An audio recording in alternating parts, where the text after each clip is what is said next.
Kasih-Mu menerangi langkahku.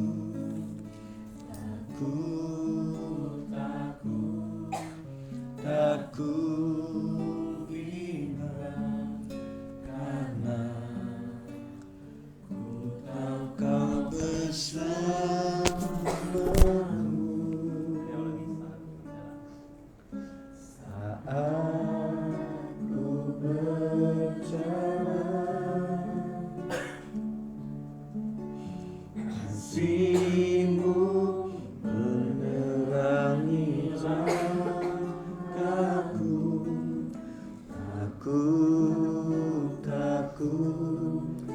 Takut bimbang karena ku tahu Kau bersamaku.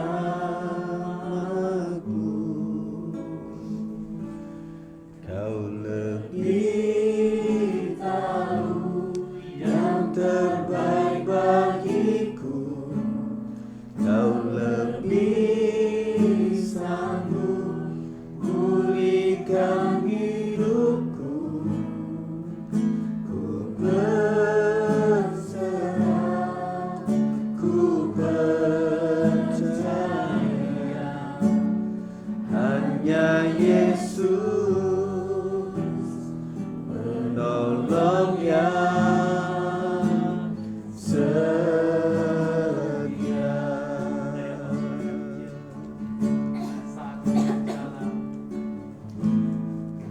Saat ku berjalan, kasih-Mu menerangi langkahku.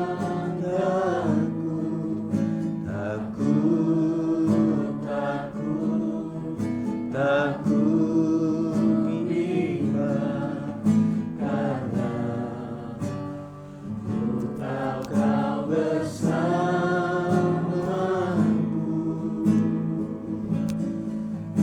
Lebih tahu yang terbaik bagiku. Kau lebih sanggup pulihkan hidupku. Ku berserah, ku percaya, hanya Yesus menolong yang setia.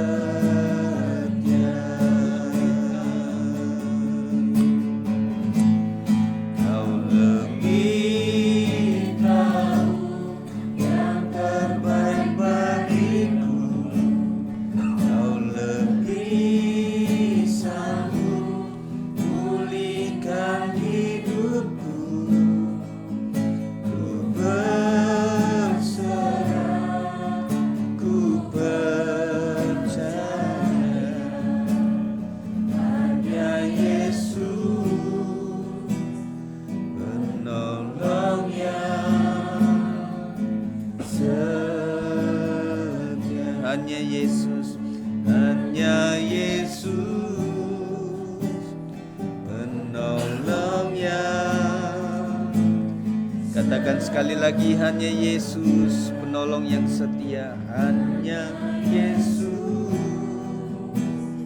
penolong yang setia. Terima kasih ya Tuhan, Kaulah penolong yang setia. Ampuni kami Tuhan yang sering tidak setia, tetapi kami percaya Tuhan apapun itu Tuhan tetap setia kepada kami.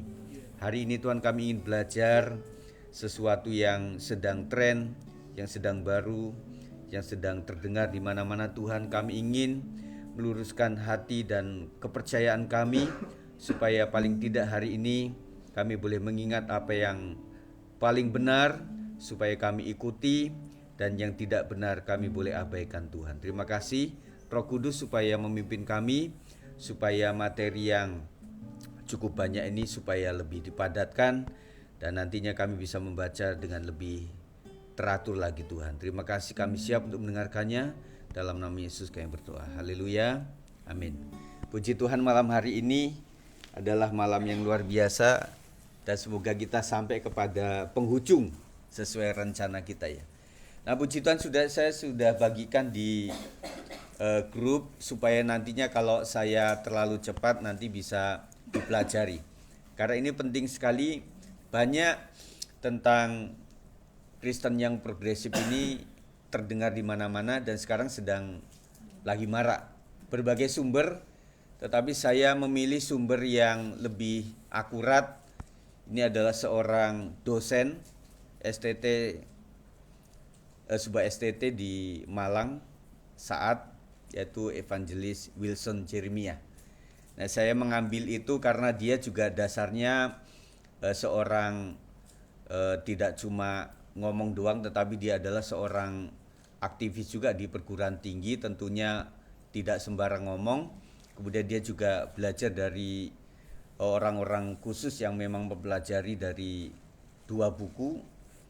Buku pertama adalah The Ten Commandments of Progressive Christianity dan kemudian If the Church Were Christian ya. Jadi dari 2 buku ini maka dia menyuguhkan, saya juga taruh link itu ya. Mungkin karena PDF saudara tidak bisa klik, tetapi kalau di Word itu bisa diklik ya. Nah, sumbernya dari situ.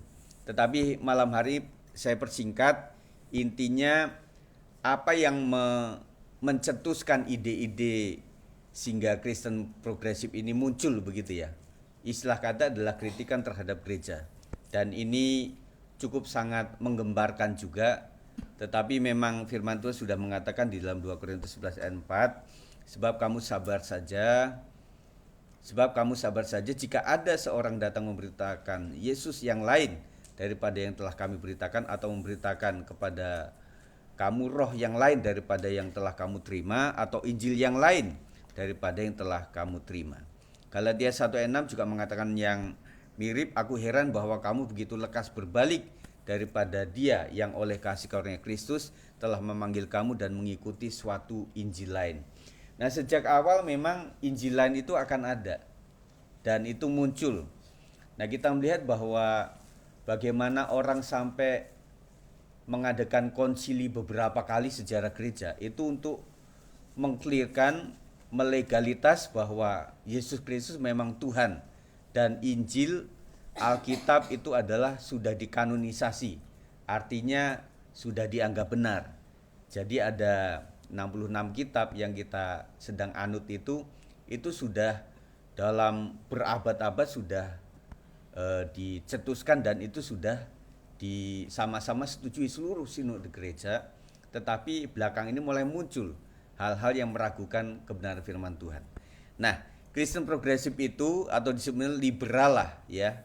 Kalau zaman di sekolah teologi itu adalah liberalisme ya. Pokok pemikiran mereka antara lain ada 10. Yang pertama adalah Yesus sebagai manusia sempurna, sebagai yang bisa diteladani, tetapi masalahnya mereka itu menyetujui untuk tidak layak disembah sebagai Tuhan. Nah, padahal Alkitab berkata dan menceritakan tentang Yesus yang mengampuni dosa. Siapa yang bisa mengampuni dosa kalau bukan Tuhan? Juga hikmat dalam mengajar pada saat dia tunjukkan itu adalah kepada ahli-ahli Taurat dan orang Farisi di Bait Allah waktu itu adalah menunjukkan bahwa dia adalah seorang bukan seorang yang biasa saja, tetapi adalah yang mendapatkan hikmat sebagai Tuhan. Yang kedua, mengafirmasi potensi seseorang lebih penting daripada mengingatkan mereka akan keberdosaannya. Jadi mereka itu mengakui bahwa manusia sejak awal itu sebenarnya seperti kain putih yang tidak berdosa. Nah, kebenarannya ini kan memang mereka itu menyatakan cuma half true, artinya cuma kebenaran yang sebelah saja, tetapi nggak lengkap. Nah, tentang potensi seseorang memang penting, kita juga mengakui itu ya, yes, betul ya. Tetapi ketika mereka mulai kepada pengajaran bahwa manusia itu seperti kertas putih yang sebenarnya tidak berdosa. Padahal Alkitab mengatakan dalam Roma 3:23, karena semua orang telah berbuat dosa dan telah kehilangan kemuliaan Allah.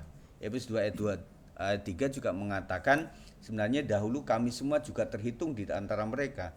Ketika kami hidup di dalam hawa nafsu, daging dan menuruti kehendak daging dan pikiran kami yang jahat, pada dasarnya kami adalah orang-orang yang harus dimurkai sama seperti mereka yang lain. Jadi menjadikan kebutuhan juru selamat nanti menjadi tidak ada. Karena menganggap bahwa semua orang waktu lahir itu sebagai kertas putih yang tidak memiliki dosa.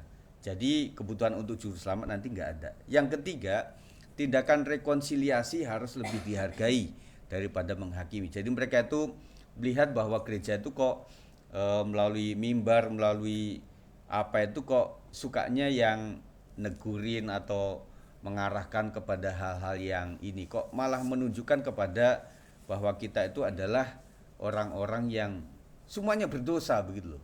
Jadi memang nggak ada yang lain daripada itu. Jadi mereka itu kritisi kepada gereja.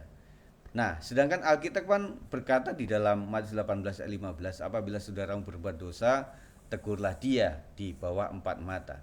Jika ia mendengarkan nasihatmu, engkau telah mendapatinya kembali. Jadi Kristen progresif itu sebenarnya kami juga nggak setuju disebutnya Kristen progresif ya, karena ini sebenarnya bukan Kristen kayak seperti sekte atau bidat begitu ya, tetapi mereka karena menggunakan Alkitab jadi kayak Kristen gitu ya. Jadi itu yang kita para teolog nggak setuju dengan Kristen progresif, tetapi udah istilahnya sudah seperti itu ya.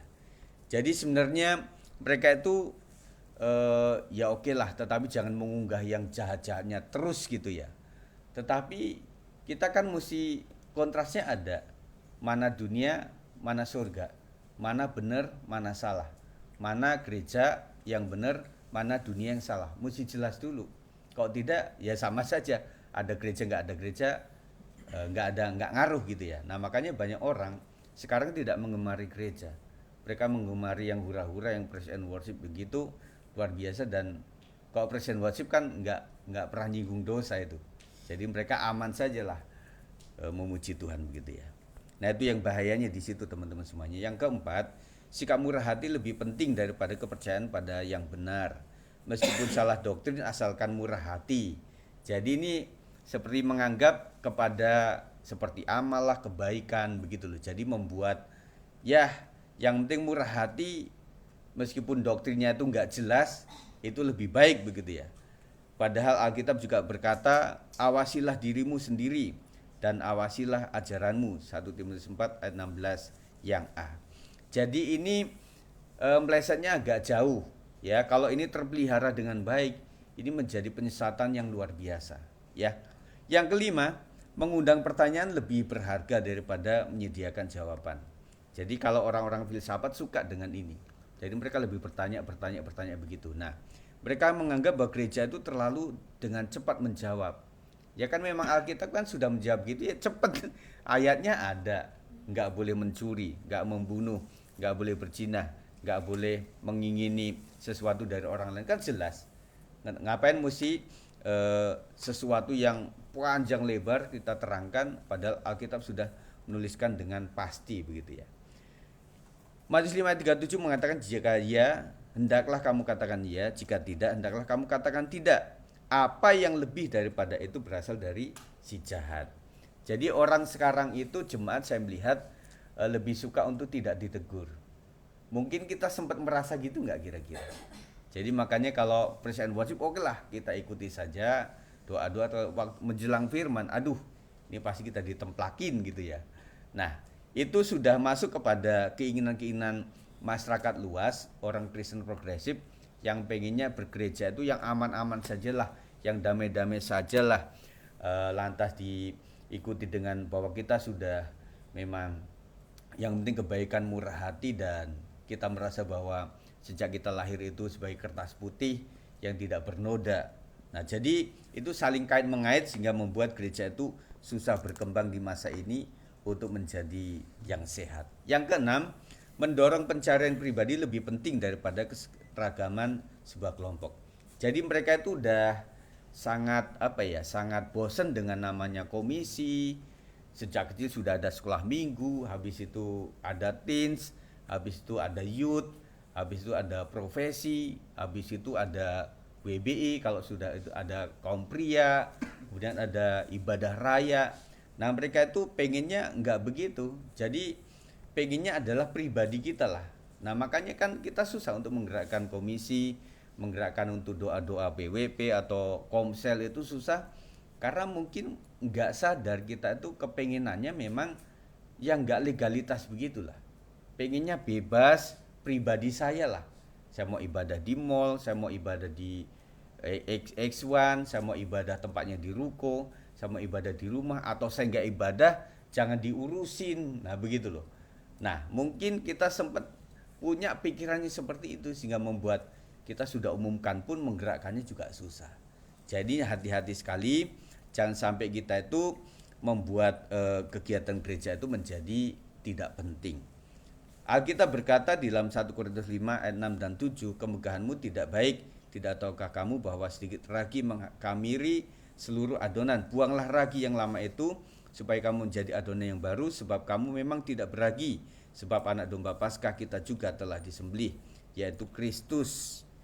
Jika ia, Matius 18:17, jika ia tidak mau mendengarkan mereka, sampaikanlah soalnya kepada jemaat, dan jika ia tidak mau juga mendengarkan jemaat, pandanglah dia sebagai seorang yang tidak mengenal Allah atau seorang pemungut cukai.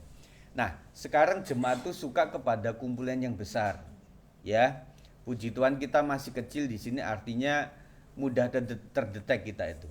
Nah, rata-rata orang kalau bermasalah dengan hidupnya, dia akan mencari gereja-gereja yang bisa sembunyi. Gereja-gereja yang besar, yang nanti minggu depan duduk di sana, minggu depannya lagi duduk di sini, minggu depannya nggak datang, nggak kelihatan gitu ya. Nah itu lebih disukai. Nah makanya kita itu berusaha sekeras tenaga supaya bisa mengumpulkan jemaat untuk tetap beribadah. Yang ketujuh, memenuhi kebutuhan sesungguhnya lebih penting daripada mempertahankan institusi. Jadi mereka itu aliran ini berpikir bahwa kenapa sih kita itu disuruh datang ke gereja, dan kayaknya seperti kepentingan gereja gitu loh. Jadi kayaknya gereja itu nggak ada jemaat, nggak ada banyak yang datang, dan hal-hal yang lain itu dianggapnya adalah wah ini kita ini disuruh untuk sebagai apa ya, sapi perahan atau orang yang dipakai untuk keuntungan gereja. Nah itu pemikiran mereka awalnya seperti itu, sehingga mereka itu menginginkan supaya lebih penting kebutuhan jemaatnya, bukan gerejanya. Nah saya pikir waktu dilepas kalimat ini semua kita juga setuju. Iyalah, kita kan pengen ada di mana untuk mendapatkan sesuatu. Dan kita lupa bahwa gereja itu adalah mempelai Kristus yang harus ada di bumi. Pengikut Kristus harus ada di sebuah kelompok gereja. Nah, nanti orang akan susah membangun gereja, apalagi di kota besar. Gereja itu wujudnya udah bukan gereja lagi, kayak tempat konser, tempat yang megah-megah, dan bahkan podium gereja modern itu nggak ada salib, nggak ada, kemudian logo gereja juga nggak ada. Perhatikanlah, yang ada itu layar yang gelap, kemudian lampu-lampu yang menerangi, dan kemudian dihiasi oleh WL, singer, choir, semua kumpul di situ. Dan kita tahu bahwa itu di mana itu hanya ada di YouTube, misalnya ada nama sebuah kelompok gereja, nah itu baru kita tahu. Nah kalau langsung di situ kita nggak tahu itu gereja apa, ya. Jadi itu sangat miris sebenarnya ya. Matius 16:18 mengatakan, dan aku pun berkata kepadamu, engkau adalah Petrus, dan di atas batu karang ini aku akan mendirikan jemaatku, dan alam maut tidak akan menguasainya. Jadi jemaat itu dibentuk oleh hasrat Tuhan sendiri. Jadi bukan keinginan manusia. Jadi orang salah kaprah di sini. Ah ngapain kita berjemaat? Udah kita pribadi-pribadi aja lah. Cari Tuhan masing-masing. Memang Tuhan nggak ada di mana-mana. Tuhan kan ada di mana-mana. Kayak mereka mencari sekutu sendiri yang sesuai dengan keinginan mereka sendiri. Nah itu yang berbahaya teman-teman. Yang kedelapan, membawa damai lebih penting daripada kekuasaan atau menggunakan Alkitab sebagai senjata atau mimbar yang berkuasa dan lain-lain. Jadi kecenderungan mereka itu adalah merendahkan otoritas Alkitab dan institusi gereja. Jadi ini awalnya baik, akhirnya nyelonong ke hal yang tidak baik. Nah, sedangkan Alkitab sendiri berkata dalam 2 Timotius 3:16, segala tulisan yang diilhamkan Allah memang bermanfaat untuk mengajar, untuk menyatakan kesalahan, untuk memperbaiki kelakuan, dan untuk mendidik orang dalam kebenaran. Ayat ini mulai tidak disukai oleh aliran-aliran seperti ini. Jadi mereka pengen supaya apa yang dikasih oleh pendeta itu motivator aja lah. Gak usah sesuatu yang menegur, gak usah yang membuat kita merasa berdosa terus, membuat kita malah tidak bangkit begitu ya. Nah, keinginan mereka seperti itu. Sehingga mereka mencari gereja-gereja yang sesuai dengan keinginan mereka. Yang kesembilan, kita harus peduli akan kasih daripada akan seks. Nah, ini di gereja munculnya ini kan di luar negeri, bukan di Indonesia. Di Indonesia kan baru muncul yang bertato itu kan, baru-baru saja. Munculnya di luar negeri. Jadi mereka itu berpikirnya gereja kok ngurusin hal-hal yang wujudnya di kamar atau apa begitu. Jadi mereka itu berpikirnya udahlah cari yang mengasihi aja lah. Jadi jangan pedulikan yang seperti itu gitu. Padahal hukum Taurat sendiri di dalam Ulangan 5 ayat 18 sudah berbicara tentang jangan berzina dan jangan melakukan hal yang tidak berkenan di mata Tuhan. Jadi pengennya adalah mereka itu yang aman-aman saja lah, nggak usah ngurusnya yang kayak gitu-gitu gitu loh. Itu kan hak asasi atau privacy. Nah itu muncul ke situ ya. Nah yang terakhir, hidup di dunia ini lebih penting daripada di akhirat. Jadi mereka itu cenderung mengutamakan yang duniawi. Mereka menganggap bahwa gereja itu terlalu rohani dan kurang duniawi. Ngerti nggak? Jadi kita pengen kan, marilah kita gereja Tuhan, kita rumah tangga itu supaya jangan semakin duniawi, tetapi semakin rohani. Tetapi kelompok ini menganggapnya lain. Ini gereja kok kurang duniawi, kurang ngambah lemah kata orang Jawa. Jadi mereka lupa bahwa mereka masih di dunia begitu ya. Nah awalnya kayak pemikiran baik, tetapi akhirnya mereka tidak memperdulikan apapun yang terjadi dalam gereja. Nah teman-teman profesi, kita tetap luruskan hati kita, apapun ajakan orang, apapun yang disiarkan di dalam media itu jangan kita mudah percaya. Karena Alkitab sudah mengatakan bahwa memang Injil lain nanti akan ada, penyesat itu akan ada di akhir zaman, antikristus itu akan muncul, dan kemudian pada zaman akhir itu yang jahat pun menjadi sebuah kebanggaan. Zaman dulu saudara kalau orang jahat itu malu, nah sekarang itu malah laku. Jadi yang miring-miring rumah tangganya malah laku di dunia entertain itu ya. Nah, Roma 8 ayat 7 mengatakan sebab keinginan daging adalah perseteruan terhadap Allah karena ia tidak takluk kepada hukum Allah, hal ini memang tidak mungkin baginya. Jadi ingat bahwa default setting manusia ogah berurusan dengan Tuhan. Betul enggak? Jadi hari ini memang ada yang kita tindis yaitu keinginan tubuh dan jiwa kita. Jadi tubuh jiwa kita meronta-ronta, tetapi roh kita yang menyala-nyala, ya. Jadi roh kita yang disukakan dan menyukakan hati Tuhan. Jadi default settingnya manusia itu adalah udah males berurusan dengan namanya Tuhan begitu loh. Kalau bisa jangan Tuhan-Tuhanan lah. Kalau bisa jangan terlalu rapi-rapi lah yang seperti apa gitu ya. Jadi gereja modern sekarang sudah bingung. Jadi bingung untuk ini gereja atau tempat konser, ini gereja atau kumpulan apa. Jadi udah bingung. Nah puji Tuhan gereja kita masih gereja, masih ada salib, masih ada logo, kita juga masih ada pakaian yang rapi lah.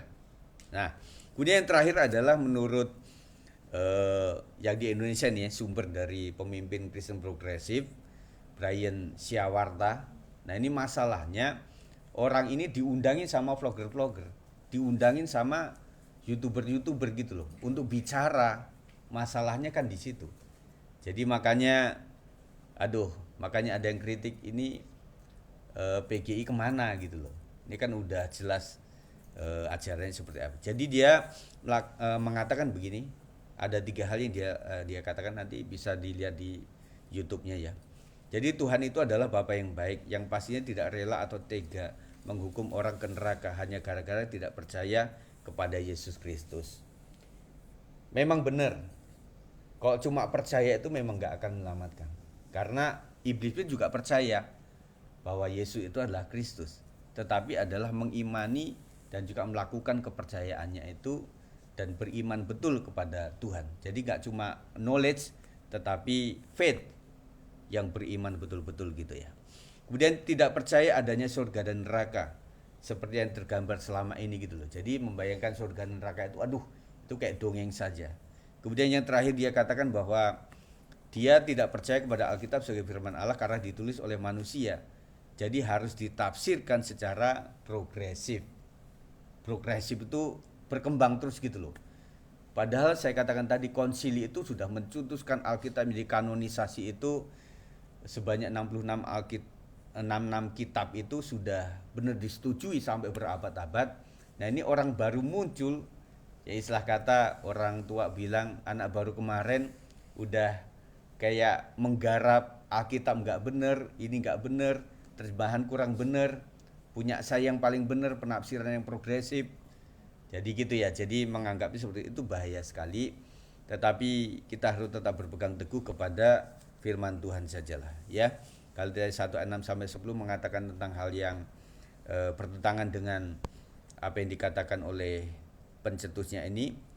Aku heran bahwa kamu begitu lekas berbalik daripada Dia yang oleh kasih karunia Kristus telah memanggil kamu dan mengikuti suatu Injil lain yang sebenarnya bukan Injil. Hanya ada orang yang mengacaukan kamu dan yang bermaksud untuk memutarbalikkan Injil Kristus. Tetapi sekalipun kami atau seorang malaikat dari surga yang memberitakan kepada kamu suatu Injil yang berbeda dengan Injil yang telah kami beritakan kepadamu, terkutuklah dia. Seperti yang telah kami katakan dahulu, sekarang kukatakan sekali lagi, jikalau ada orang yang memberitakan kepadamu suatu Injil yang berbeda dengan apa yang telah kamu terima, terkutuklah dia. Jadi bagaimana sekarang? Adakah ku cari kesukaan manusia atau kesukaan Allah? Adakah ku coba berkenan kepada manusia? Sekiranya aku masih mau mencoba berkenan kepada manusia, maka aku bukanlah hamba Kristus. Matius 11 ayat 28, dan janganlah kamu takut kepada mereka yang dapat membunuh tubuh, tetapi yang tidak berkuasa membunuh jiwa. Takutlah terutama kepada Dia yang berkuasa membinasakan baik jiwa maupun tubuh di dalam neraka. Ini adalah firman Tuhan yang betul-betul menjawab apa yang dicetuskan oleh pemimpin Kristen progresif ini. Jadi teman-teman sekalian, tetaplah percaya kepada Tuhan bahwa gereja memang ada oleh karena anugerah Tuhan, bahwa Alkitab sudah dikanonisasi dan betul adanya, dan yang selanjutnya bahwa memang penyesat itu akan ada dan sudah ada. Oleh sebab itu tetap iman kita berpaut kepada Tuhan Yesus saja ya. Demikian informasi sekilas supaya nanti lebih dipadatkan lagi di sesi berikutnya ya. Yang penting nanti agak lupa-lupa baca lagi ya. Nanti saya kasih link-linknya ini karena PDF nggak bisa, nanti saya kasih bentuk buatnya ya. Tuhan memberkati kita akan berdoa bersama-sama. Terima kasih ya Tuhan, kami mengucap syukur bahwa firman-Mu adalah betul-betul betul, dan kami percaya Tuhan bahwa Injil adalah kekuatan Allah yang mengalahkan dunia ini Tuhan. Sekarang ini banyak penyesat yang wujudnya, casingnya seperti orang Kristen, padahal dalamnya bukanlah orang Kristen, padahal mereka adalah antikristus Tuhan. Ajarkan kami untuk peka, untuk bisa membaca zaman, sehingga tidak mudah kami untuk lepas daripada kebenaran hanya untuk hal-hal yang sepele saja, tetapi biarlah kami tetap taat kepada firman Tuhan. Kami rajin berdoa, pujian penyembahan, dan juga merenungkan firman siang dan malam, sehingga kami tidak akan tercampuri dengan urusan-urusan yang tidak berkenan di mata Tuhan. Dan biarlah Tuhan pengajaran ini boleh membuka mata rohani kami bahwa dunia sedang kepada penyesatannya. Ajarkan kami tetap kukuh berdiri di jalan yang benar. Terima kasih ya Tuhan. Dalam nama Yesus kami ucap syukur untuk firman Tuhan ini, dan kami terima dengan ucapan syukur. Haleluya. Amin. Puji Tuhan.